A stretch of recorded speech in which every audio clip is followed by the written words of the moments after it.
Thank you, Rob. And as an addendum to Rob's initial and brief but quite enlightening presentation here, opening presentation here, I want to add that as a result of the work of Art Rolnick and Rob Grunwald, it was seized upon several years ago by Rob Johnson, an executive at Cargill, who interested the then chief executive of Cargill, Warren Staley, who is known for being a great leader of Cargill, as well as I think, a great citizen in this and other communities around the world. And Warren is now chairman of the board. Now retired, he's chairman of the board and very involved in what is known as the Minnesota Early Learning Foundation, which is a business-funded and individually funded research foundation, which is in the process. I think they have raised about 2/3 of $30 million.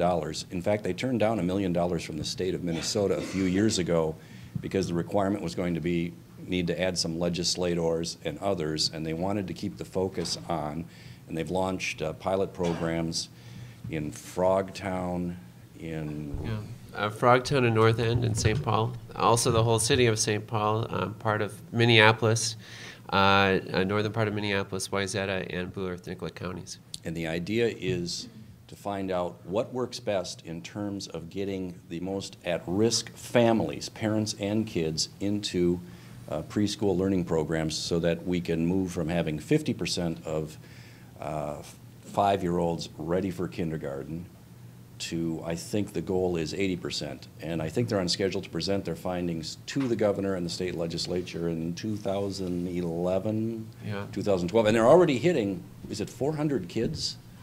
That's correct. Programs with scholarships and so forth? The Minnesota Early Learning Foundation is funding a number of projects across these 4 areas.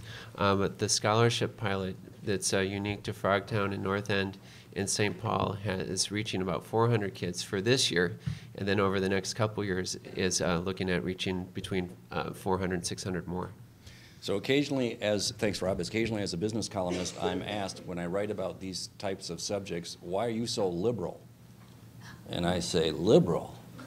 Where else can you get, other than somebody used to think it was in a subprime mortgage portfolio, where else can you get a $16 return to the public on a $1 investment?